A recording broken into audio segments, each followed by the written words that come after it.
Hey guys, as always, I am the Gentleman Snark here, and as you'll know that we're doing something a little bit different now. Oh, my face! My face has been revealed! Anyways, I mean, if you've been on Twitch, you know that my face has been revealed a while ago. But in any case, I'm here to bring you a review of One Piece chapter 986 called My Name.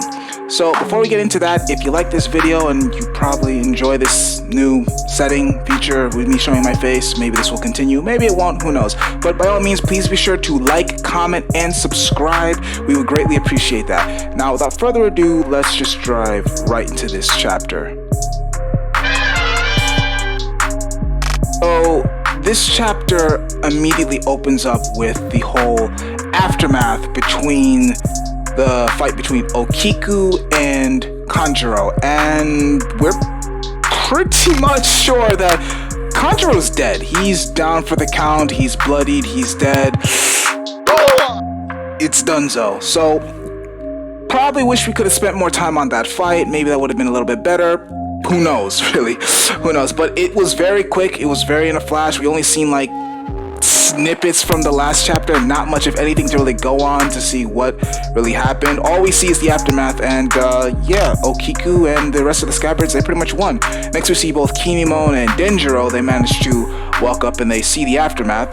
There's a little bit of a moment where they pay respects to Kanjuro in a sense, because at least that's how I felt when they put the straw hat on his face, because yeah, even though the guy was a traitor, he was still a comrade with them all those times. He kind of still hung out with them. You know, he was still kind of part of the camaraderie because again, we've been introduced with the character of Kanjuro from Dressrosa, basically. We've been with him since Dressrosa to Zou to here. So even from like as a fan of the series, as someone that's been following all the arcs so far, you kind of feel like, is this really the end of him? And I will say, I do believe that this death with Kanjuro, I wouldn't be surprised if this is it. This is actually the definitive end to Kanjuro, because given his backstory and what he's done, he had it coming. He really, honestly had it coming. Now, we see that now again, Kinemon and Denjiro, they're paying a bit of respects. Then they manage to meet up with Izo. So they meet up with Izo, and they're pretty much saying like, oh yeah, we have a last stand or whatnot, good death, they're ready for the final showdown and everything. Now we cut to Kaido, and this is pretty much continuing from last chapter, where Kaido was like, after he pretty much slit off Orochi's head, and again, I still don't believe Orochi is dead. I believe he's alive somewhere, somehow. Maybe his devil fruit allows him to have several heads. That's a popular theory I've been hearing. Who knows? I'm pretty sure he's alive. That's just my personal opinion. But continuing off of that, Kaido is pretty much saying like, yeah, we killed your boss, so if you guys want to come at us, like we know you samurais love loyalty and whatnot, we'll kill you, but you have my respect. You're still gonna die though. We're still gonna murk you. And pretty much this is how you know that Orochi just wasn't really vibing with his people, because none of them, absolutely none of them, were willing to lay down their lives in response to Orochi's death. All of them were just all like, it's whatever. Oh well, it's sad, but hey yeah, we're reporting for duty, Kaido. We're reporting for duty. Like, no one cared.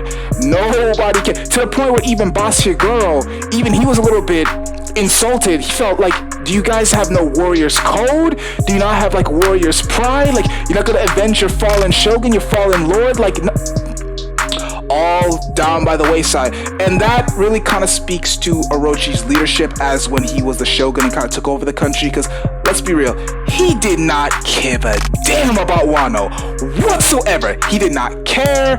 He literally said that in one of the chapters, in one of the flashbacks, that pretty much his main purpose was to destroy Wano. We can see this by the massive amounts of pollution that he allowed Kaido to get into. Kaido was pretty much ruling the place with an iron fist. Orochi was kind of just the yes man type of deal. Like, not that he was really bowing down to Kaido, but he was kind of using Kaido as like a rabid dog. He's like, either you obey me, or I'm gonna send Kaido after you.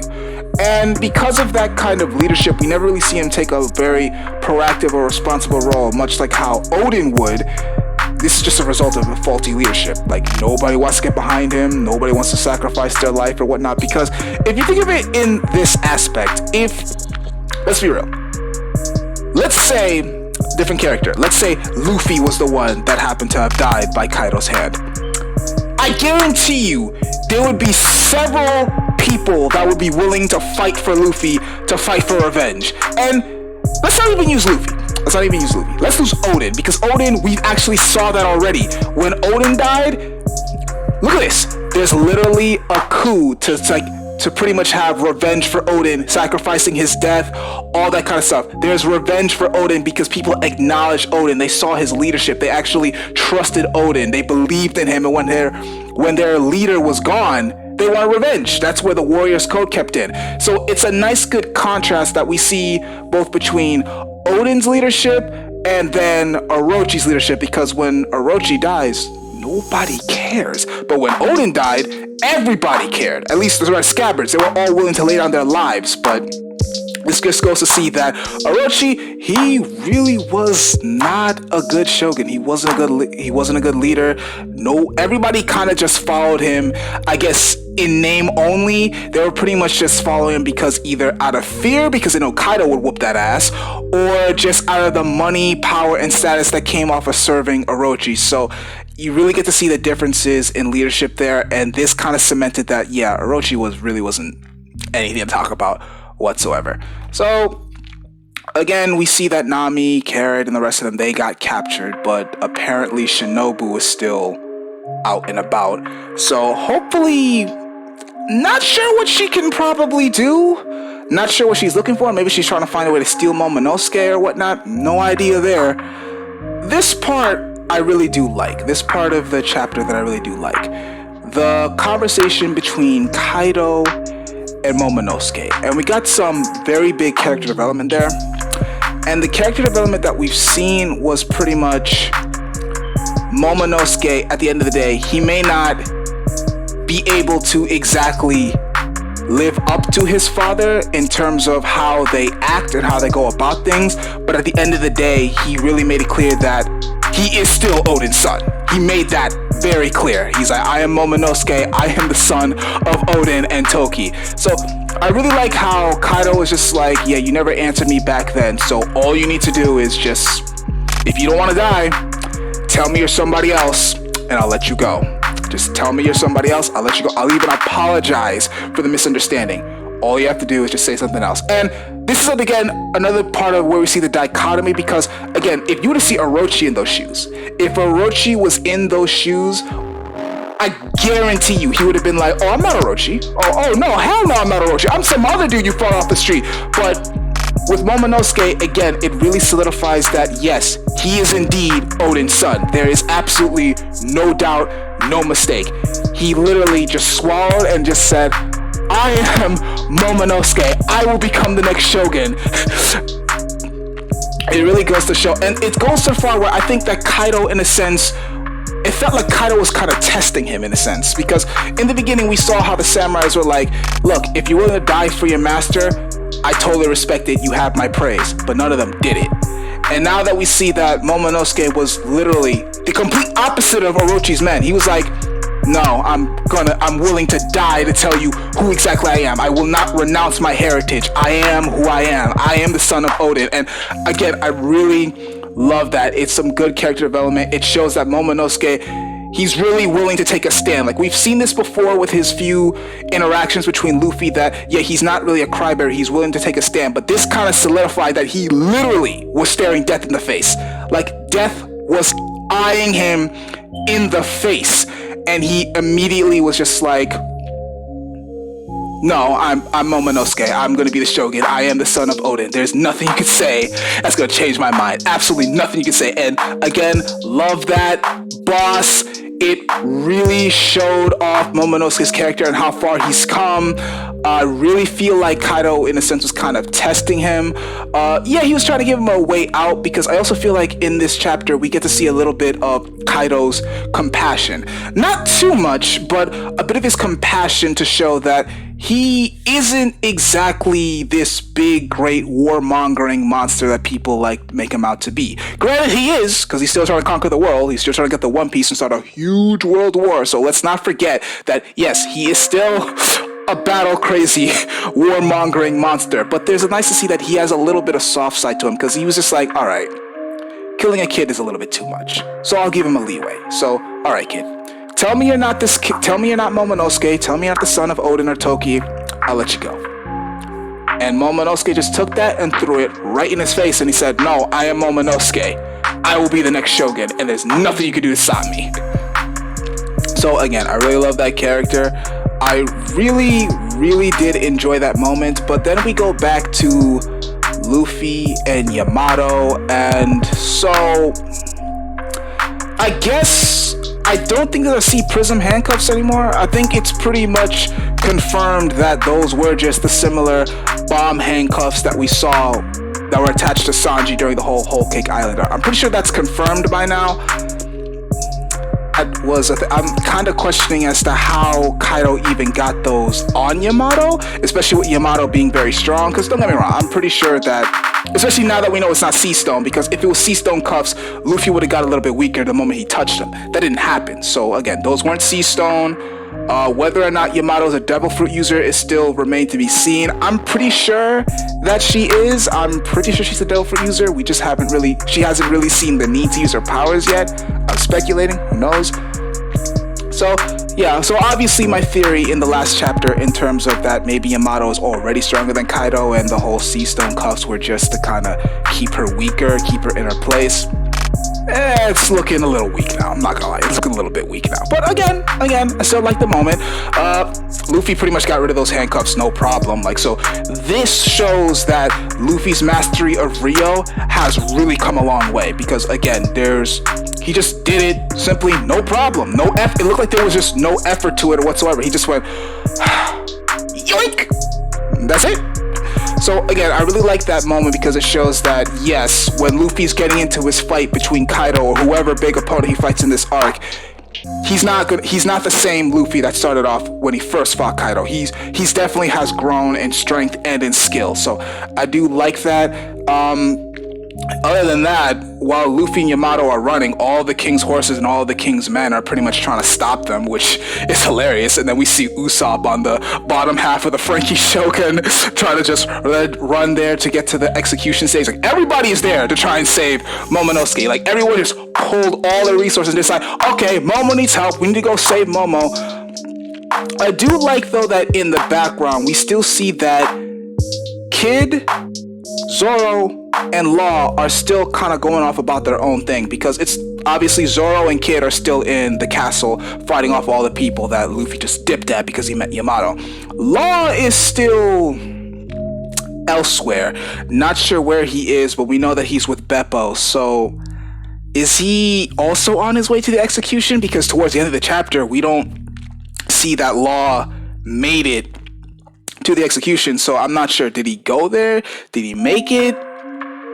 Like, where is he going? Because there's been speculations that he's either going to be meeting up with X-Drake, which is a possibility, or he's going to go find a rogue poneglyph, which is another possibility, because the only supernova that we know right now, besides Luffy, that knows about the whole poneglyphs and that can help them get to Laugh Tale, is Law. So it would definitely behoove Law at this moment, for a way for him to benefit himself, is that he takes this moment of the chaos, take advantage of the chaos, and goes to kind of like, okay, let me get these poneglyph paintings right here, let me kind of like paste them up and stuff like that.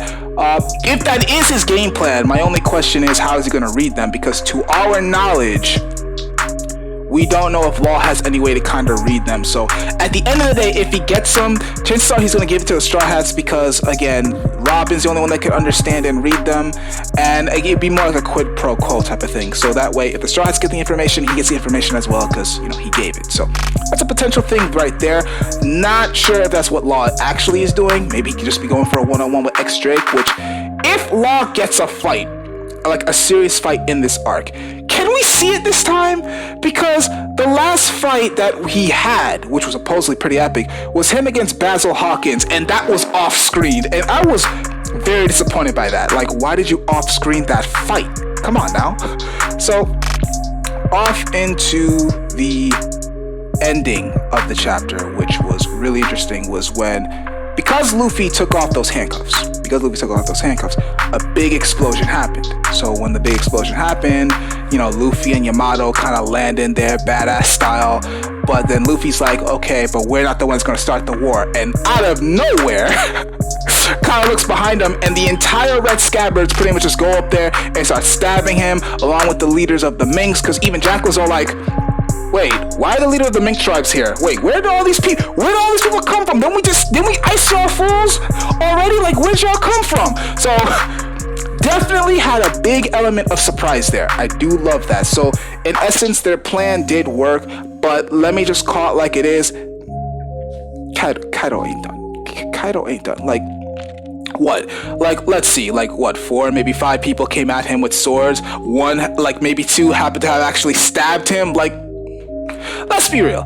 If Luffy going gear forth was not enough to face Kaido, I don't care how many Red Scabbards came at him all at once. That's not gonna do a goddamn thing to Kaido whatsoever. Let's be real here. So, let's be real. Kaido isn't done. He's gonna come back. He's gonna be up and kicking. He's probably gonna swat those guys like flies, like nobody's business. Like, it just is what it is. I mean, Izo, if anything, in my opinion, Izo might be able to do something, because immediately when he showed up, he immediately shot the gun out. He immediately shot the sword out of King's hand. So Izo might be able to do something here, but the Red Scabbards, don't get me wrong, I'm not saying that they're weak. It's just that Kaido is just that strong. Kaido really is just that strong. So again, not sure how the Red Scabbards are going to come back from this one. Obviously, Luffy and Yamato are going to come in and clutch to help them, because let's be real, out of all the characters that could probably do anything to Kaido as of this moment, Luffy, Yamato, Kid, and Zoro, mainly because he has that sword. He has that new sword. And Zoro are probably the only ones that can really arguably hurt Kaido right now. However, they can't do it by themselves. I really do expect there's going to be some kind of team up. So I was expecting to be a team up between Kid and Luffy to take down Kaido, but I'm assuming we're going to see more of Luffy and Yamato team up first, because honestly, I really think that Yamato is probably the best chance, because she grew up with her father the most, so she probably knows more of the strengths and weaknesses to Kaido, how to get him under his, how to get under his skin, how to make him lose focus during a battle. So I don't know, maybe Yamato is probably the best bet. Again, Luffy has come far, because again, we've seen throughout the several chapters before that in terms of his mastery of Rio, Luffy has really come a long way. He's really managed to really make that technique his own, really managed to master it. So hopefully, they're able to get the job done and quickly, because again, Kaido is nothing to mess around with. So I believe that's going to be it for this chapter right here. I'm excited. I can't wait for it. One thing I definitely do want to acknowledge, though, is because I've been hearing the several rumors that apparently one of the editors of One Piece pretty much said that this chapter, 986, is the one that made them cry. And I've read this chapter 3 times. Yeah, 3 times to kind of get a proper understanding of what's going on and all that. And I have to say, me personally, there's nothing really in this chapter that's a bit tear-jerking. Maybe you could argue that when Momonosuke says, like, I'm Momonosuke, I'll be the next Shogun. Maybe you could argue that, okay, that's kind of touching. Like, he was really willing to die just to state his claim, to make sure he's like, no, I won't pretend to be somebody else. I am who I am. You could argue that might be a little bit of a tear-jerker, because I'll be the first to admit, there have been some chapters in the One Piece that I've actually cried to. The most recent one I can remember is in Dressrosa, when Luffy was in the Coliseum and he pretty much went to Sabo, but we didn't know it was Sabo yet. It was kind of hinted at towards the end, but let's be real, long-time readers, we knew that was Sabo. The moment we read that chapter, we knew it was Sabo. So yeah, that was one of the chapters where I literally cried my eyes out right there. I was just so like, Sabo came back. But this chapter, I'm kind of looking at it and I'm just like, for me personally, there wasn't really any tear-jerking moments to really make me understand why the editor cried. So I'm kind of thinking that maybe this might be for the next chapter that we see, 987, maybe? Or this was just kind of a ploy to kind of hype up the chapter, because let's be real, at the end of this, the war has officially started. Like, don't get me wrong. The war, it started when they were sneaking in, but now that they've officially gone after the king, which is Kaido, and Big Mom is there, the war has officially started. And we have been hearing hype after hype after hype that Wano is gonna pretty much be even better and greater than Marineford. We've been hearing hype and hype for years now about that. So right now, this chapter really is the hallmark where things are about to get crazy. The craziness is officially going to start now. So can't wait for the next chapter. I honestly really am excited to see what's gonna happen. I want to know what's gonna happen to Red Scabbards. I want to know, like, do they save Momonosuke? Does he find his way out? Is Luffy really that good with Rio that he can actually tangle with Kaido now? I don't know. I can't wait to find out. But again, that's going to be it for me, folks. If you like what you see, please be sure to like, comment, and subscribe. We would greatly appreciate that. And please be sure to follow us on Twitter at @meetswest. That's at MEETSWEST at meetswest. That is our Twitter. You can also follow us on Instagram, which is pretty much nerdent_net. And lastly, you can follow us at Twitch, twitch.tv/nerdent. All of the links to those things will be in the description below, so please be sure to click it, check it out. We play games on Twitch, usually Duel Links, other stuff like that. So, check it out, have fun with us and all that kind of stuff. Know when we go live, give us a follow. We greatly appreciate it. So, as always, folks, I am the Gentleman Snark, and we will catch you all in the next video. See ya.